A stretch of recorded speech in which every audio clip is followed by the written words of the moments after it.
Hello दोस्तों, स्वागत है आपका न्यू टॉपिक जीएसजीके में। मैं हूं खुशबू मिश्रा। दोस्तों, आज का हमारा टॉपिक है भारत के पंचवर्षीय योजना। दोस्तों, यहाँ से पेपर में क्वेश्चन जरूर पूछा जाता है। आप किसी भी प्रतियोगी परीक्षा की तैयारी कर रहे हो, यह वीडियो आपके लिए मददगार साबित होगी। यदि आप चैनल पर पहली बार हैं तो चैनल को जरूर सब्सक्राइब कर लें और साथ ही बेल आइकन को भी प्रेस कर लें, जिससे वीडियो का नोटिफिकेशन आप तक पहुंच सके। तो आइए दोस्तों, शुरू करते हैं आज की क्लास। पंचवर्षीय योजना के बारे में हम थोड़ा सा जानकारी प्राप्त कर लेते हैं। पंचवर्षीय योजना प्रथम प्रधानमंत्री जवाहरलाल नेहरू द्वारा सन 1951 में देश में आर्थिक विकास को गति देने के लिए पंचवर्षीय योजना शुरू की गई थी। लेकिन नरेंद्र मोदी सरकार ने देश के विकास को नई दिशा देने के उद्देश्य से योजना आयोग को समाप्त करके इसके स्थान पर 1 जनवरी 2015 को नीति आयोग की स्थापना की। अगर हम बात करें दोस्तों कि भारत की पहली पंचवर्षीय योजना कब शुरू हुई थी, तो भारत की पहली पंचवर्षीय योजना 1951 में शुरू हुई थी। पंडित जवाहरलाल नेहरू ने भारत में पंचवर्षीय योजना की अवधारणा को पेश की थी। भारत ने रूस से पंचवर्षीय योजना को अपनाया था। और है दोस्तों आगे, जोसेफ स्टालिन प्रथम व्यक्ति थे जिन्होंने सोवियत संघ में वर्ष 1928 में पंचवर्षीय योजना को लागू किया था। पंचवर्षीय योजना बनाने का मुख्य कार्य योजना आयोग का था। आगे है दोस्तों योजना आयोग। योजना आयोग का गठन 15 मार्च 1950 को हुआ था। भारत के प्रधानमंत्री ही इसके अध्यक्ष होते हैं। पहले अध्यक्ष पंडित जवाहरलाल नेहरू और पहले उपाध्यक्ष हैं गुलजारी लाल नंदा। भारत की पंचवर्षीय योजनाओं को अंतिम स्वीकृति राष्ट्रीय विकास परिषद एनडीसी देता है। एनडीसी का फुल फॉर्म होता है दोस्तों नेशनल डेवलपमेंट काउंसिल, राष्ट्रीय विकास परिषद। अगर हम इसके बारे में थोड़ी सी जानकारी प्राप्त करें, नेशनल डेवलपमेंट काउंसिल, राष्ट्रीय विकास परिषद, इसका गठन 6 अगस्त 1952 को किया गया। इसका प्रमुख उद्देश्य योजना आयोग द्वारा लागू की गई पंचवर्षीय योजनाओं को ठीक तरह से संचालित कराना था। अब आइए दोस्तों, हम इम्पोर्टेंट क्वेश्चनों को भी देख लेते हैं। पहला प्रश्न है, भारत की पंचवर्षीय योजना को अंतिम स्वीकृति कौन देता है? तो हमने अभी पढ़ा कि भारत की पंचवर्षीय योजना को अंतिम स्वीकृति देता है राष्ट्रीय विकास परिषद। ए ऑप्शन आपका बिल्कुल सही हो जाएगा। अगला प्रश्न कह रहा है, योजना आयोग द्वारा अब तक कितनी पंचवर्षीय योजना बनाई जा चुकी है? तो यहाँ पर दोस्तों राइट आंसर हो जाएगा सी, 12 पंचवर्षीय योजना बनाई जा चुकी है। भारत में वर्तमान में कोई सक्रिय पंचवर्षीय योजना नहीं है। आखिरी 12वीं योजना थी जिसे 2012 से 2017 तक लागू किया गया था। अगला प्रश्न कह रहा है, भारत में योजना आयोग का गठन किस वर्ष किया गया था? तो यहाँ पर दोस्तों राइट आंसर हो जाएगा डी, 1950 में भारत में योजना आयोग का गठन किया गया था। अगला प्रश्न है, भारत की पहली पंचवर्षीय योजना कब आरंभ हुई थी? तो भारत की पहली पंचवर्षीय योजना आरंभ हुई थी 1951 में। बी ऑप्शन बिल्कुल सही हो जाएगा। प्रथम पंचवर्षीय योजना को प्रधानमंत्री पंडित जवाहरलाल नेहरू के नेतृत्व में शुरू किया गया था। अगला प्रश्न कह रहा है, प्रथम पंचवर्षीय योजना कब से कब तक चली? तो यहाँ पर दोस्तों आपका राइट आंसर हो जाएगा ए, 1 अप्रैल 1951 से 31 मार्च 1956 तक चली। अगला प्रश्न कह रहा है, प्रथम पंचवर्षीय योजना किस मॉडल पर आधारित थी? तो प्रथम पंचवर्षीय योजना हैरोल्ड डोमर मॉडल पर आधारित थी। सी ऑप्शन बिल्कुल सही हो जाएगा। अगला प्रश्न है, भारत की पहली पंचवर्षीय योजना का प्रमुख लक्ष्य क्या था? तो यहाँ पर दोस्तों राइट आंसर हो जाएगा डी, कृषि का विकास भारत की पहली पंचवर्षीय योजना का प्रमुख लक्ष्य था। अगला प्रश्न कह रहा है, प्रथम पंचवर्षीय योजना में सबसे अधिक बल किस पर दिया गया? तो यहाँ पर दोस्तों राइट आंसर हो जाएगा बी, कृषि एवं सिंचाई पर प्रथम पंचवर्षीय योजना में सबसे अधिक बल दिया गया। अगला प्रश्न कह रहा है भारत में औद्योगिकीकरण की प्रक्रिया किस पंचवर्षीय योजना में प्रारंभ की गई थी? तो यहाँ पर दोस्तों राइट आंसर हो जाएगा ए, द्वितीय पंचवर्षीय योजना में भारत में औद्योगिकीकरण की प्रक्रिया आरंभ की गई थी। अगला प्रश्न कह रहा है द्वितीय पंचवर्षीय योजना कब से कब तक चली? तो द्वितीय पंचवर्षीय योजना 1 अप्रैल 1956 से लेकर 31 मार्च 1961 तक चली, यानी कि डी ऑप्शन आपका बिल्कुल सही हो जाएगा। अगला प्रश्न कह रहा है द्वितीय पंचवर्षीय योजना किस मॉडल पर आधारित थी? तो द्वितीय पंचवर्षीय योजना पीसी महालनोबिस मॉडल पर आधारित थी, सी ऑप्शन यहाँ पर बिल्कुल सही हो जाएगा। अगला प्रश्न कह रहा है द्वितीय पंचवर्षीय योजना में किस पर अधिक जोर दिया गया? तो यहाँ पर दोस्तों राइट आंसर हो जाएगा बी, औद्योगिक विकास पर द्वितीय पंचवर्षीय योजना में अधिक बल दिया गया। अगला प्रश्न कह रहा है किस पंचवर्षीय योजना के दौरान देश में 3 लौह इस्पात संयंत्र स्थापित किए गए थे? यहाँ पर दोस्तों राइट आंसर हो जाएगा ए, द्वितीय पंचवर्षीय योजना के दौरान देश में 3 लौह इस्पात संयंत्र स्थापित किए गए थे। अगला प्रश्न कह रहा है द्वितीय पंचवर्षीय योजना अवधि में स्थापित 3 लौह इस्पात संयंत्रों में शामिल है, तो कौन कौन शामिल है? तो यहाँ पर दोस्तों आपका राइट आंसर हो जाएगा डी, उपर्युक्त सभी। इसमें राउरकेला इस्पात संयंत्र भी शामिल है, भिलाई इस्पात संयंत्र और दुर्गापुर इस्पात संयंत्र। अगला प्रश्न कह रहा है तृतीय पंचवर्षीय योजना कब से कब तक चली? तो यहाँ पर दोस्तों राइट आंसर हो जाएगा बी, 1 अप्रैल 1961 से लेकर 31 मार्च 1966 तक तृतीय पंचवर्षीय योजना चली। अगला प्रश्न है तृतीय पंचवर्षीय योजना की कार्यनीति में सर्वाधिक बल किस क्षेत्र के विकास को दिया गया था? तो यहाँ पर दोस्तों राइट आंसर हो जाएगा ए, कृषि में विकास के क्षेत्र में दिया गया था। अगला प्रश्न कह रहा है हरित क्रांति की शुरुआत किस पंचवर्षीय योजना में की गई थी? तो यहाँ पर दोस्तों राइट आंसर हो जाएगा सी, तृतीय पंचवर्षीय योजना में हरित क्रांति की शुरुआत की गई थी।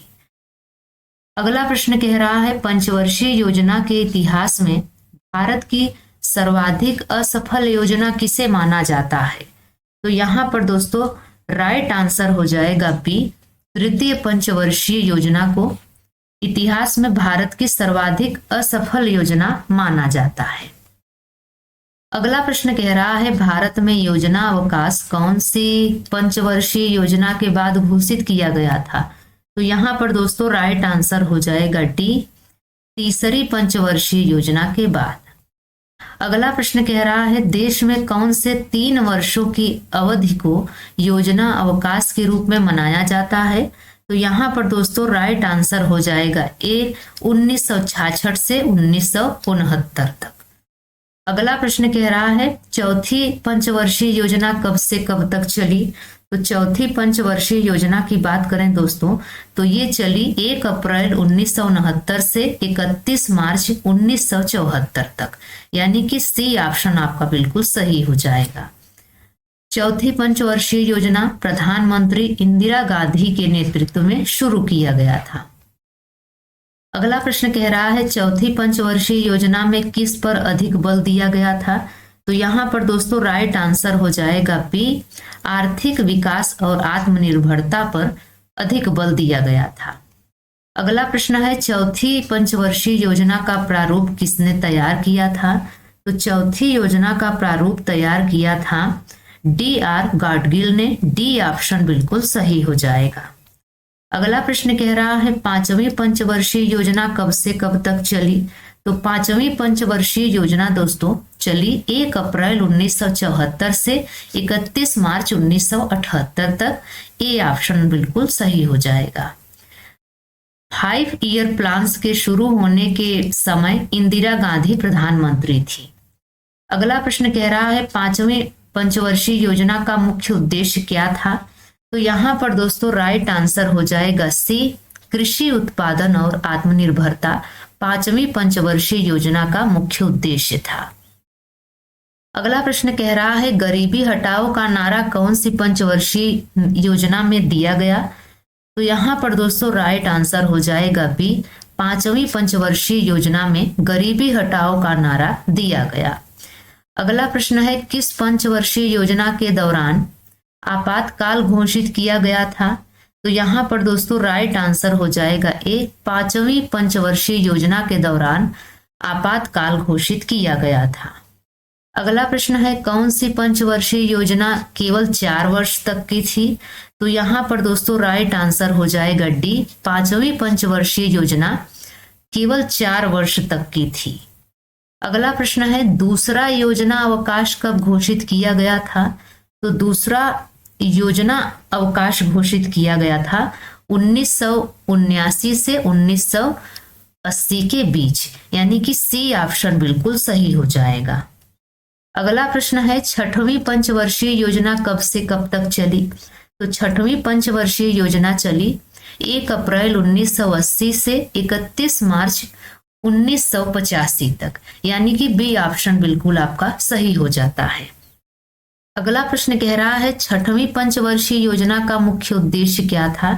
तो 6वीं पंचवर्षीय योजना का मुख्य उद्देश्य था आर्थिक विकास और गरीबी उन्मूलन के साथ नाबार्ड बैंक की स्थापना। ए ऑप्शन बिल्कुल सही हो जाएगा।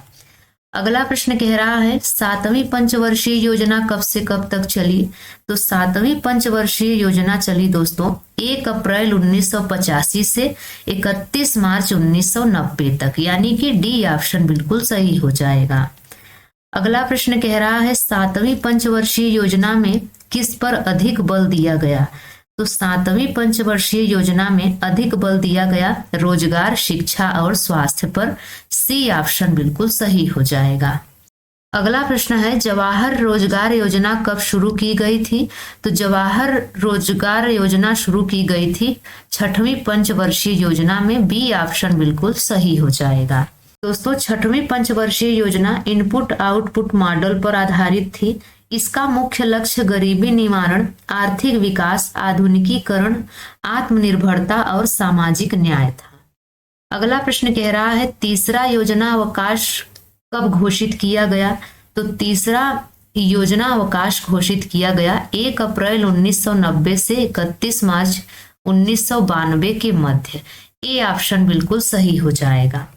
अगला प्रश्न कह रहा है, 8वीं पंचवर्षीय योजना कब से कब तक चली? तो 8वीं पंचवर्षीय योजना 1 अप्रैल 1992 से 31 मार्च 1997 तक चली। बी ऑप्शन बिल्कुल सही हो जाएगा। अगला प्रश्न कह रहा है, 8वीं पंचवर्षीय योजना का मुख्य उद्देश्य क्या था? तो 8वीं पंचवर्षीय योजना का मुख्य उद्देश्य था लोगों के बीच निरक्षरता उन्मूलन तथा प्राथमिक शिक्षा का सार्वभौमिकरण। तो यहाँ पर दोस्तों सी ऑप्शन बिल्कुल सही हो जाएगा। अगला प्रश्न कह रहा है, प्रधानमंत्री रोजगार योजना की शुरुआत किस पंचवर्षीय योजना में हुई? तो यहाँ पर दोस्तों राइट आंसर हो जाएगा ए, 8वीं पंचवर्षीय योजना में हुई। अगला प्रश्न है, 9वीं पंचवर्षीय योजना कब से कब तक चली?